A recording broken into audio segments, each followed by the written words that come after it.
Alright, so part 2. I'm going to come up here and let's see, I'm going to use an analog saw unison sound. It's under your tutorial settings. Nice fat bassy sound, right?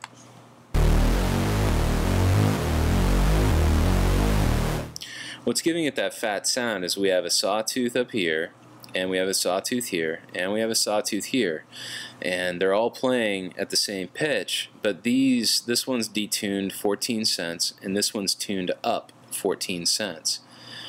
So the mix between them all gives you this what's called a quote unison sound unquote. Now we're going to go to the router now and we're going to have some fun. So this area, what you can do is you can assign a modulator to control a parameter of your synthesizer. So check it out. I'm going to go here and I'm going to say cutoff 2 is going to be affected by LFO 2. If I turn this little green arrow down, we'll hear LFO 2 affecting cutoff 2. That's that whap whap whap whap whap sound, right? Now, if I turn it up, it's affecting it as well. Now here's what I want to do. I want to have LFO control the cutoff, but only when I turn the mod wheel up. So what I do is I say LFO 2 is going to control cutoff 2, but I'm going to click and hold here and say mod wheel. Now remember that little green arrow? Now it's split.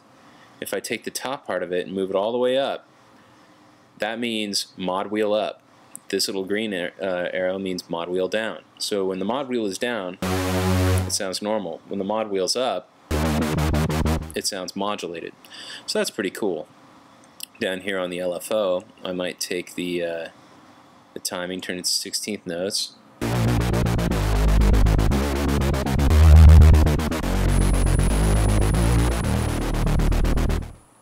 So that's pretty fun. Now, you can also assign, that mod wheel can be assigned to do multiple things. So maybe what I'll do is over here next to it, part of this patch, it was set up to use the mod wheel to control LFO 1, which is controlling pitch 1, 2, and 3, right? I think I'm going to leave that actually. We also can control parameters of LFO 1. So right now LFO 1's rate is in hertz. It's, you know, it was like 2.5 or something like that, right? So if I turn the mod wheel up, there's actually a little bit of pitch modulation happening as well as the cutoff thing that I set up, right?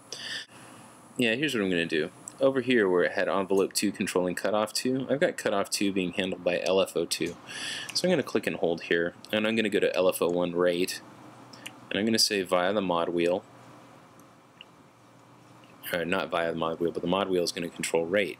So when the mod wheel's down, now check it out as I turn it up.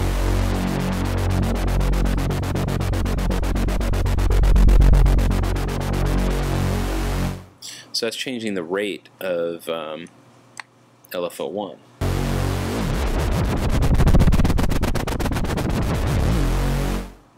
Unfortunately, I can't get it to adjust the rate of LFO 2. That would be cool. Because the thing is, LFO 2 has a sync. It's actually syncing to the tempo of my song. So that's kind of lame. What you might want to do as a workaround is use track automation to adjust the rate of LFO 2. Because to me that's an issue. If I wanted to have something that was timed to my song, I would want to have it in sync. If I was doing electronic music that was, you know, had a pretty heavy sync. Now, some of the things that are kind of fun to do. If you click in this little round area here, that basically nulls out what you did. So instead of LFO 2 via mod wheel controlling cutoff 2, if we just said via velocity, and then said, turn the via off actually, turn your velocity here at the source. Then if I turn this up, I'm not hearing any effect. That's because the cutoff is all the way up already. But now if I use velocity,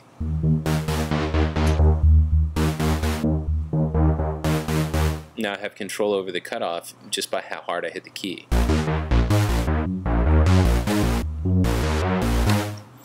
So that's pretty hip. And then you can also say via Modwheel, so that velocity isn't going to affect the cutoff unless the Modwheel's up. So now I'm turning the Modwheel up.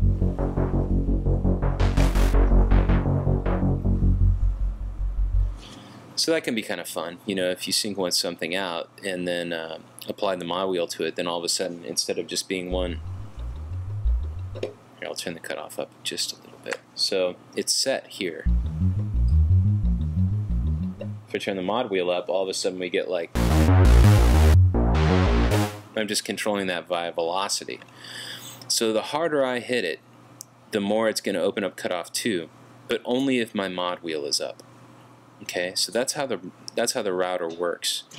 Now we just talked about vector synthesis, right? Or using the vector area of the ES2. And you remember we showed an X target and a Y target, right? Well, if you go to the router, guess what? You do have the X and Y area are a source as well. So if I go to something arbitrary like pitch 2 and then go to pad X or pad Y, we can control that via vector as well. Okay, now there's no effect because I didn't turn this little green dude up.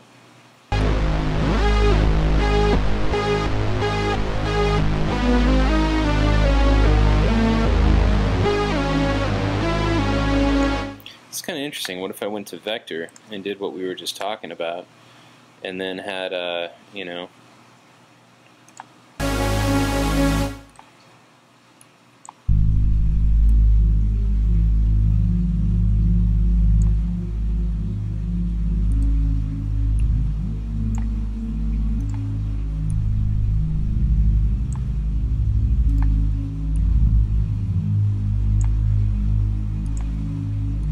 so I'm just adjusting the X area.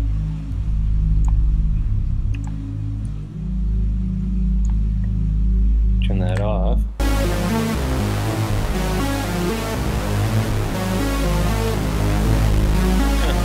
That's kind of fun. Go back to the router and let's assign cutoff 2 to pad Y.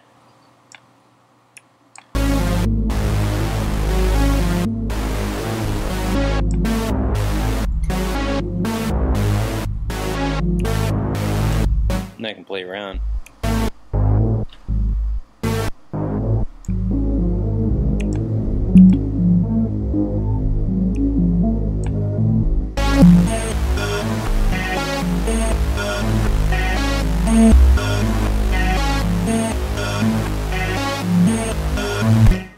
So there you go, some fun with the router and the vector. Okay, couple things. First thing, don't message me on the site anymore if you can for questions, because I can't really answer them all. Whenever I try to answer them, I get bogged down, and they actually like cut my account down for a second because I'm sending too many messages to you guys. So please, for all like questions and lesson requests and stuff like that, email me at sflogicninja@mac.com.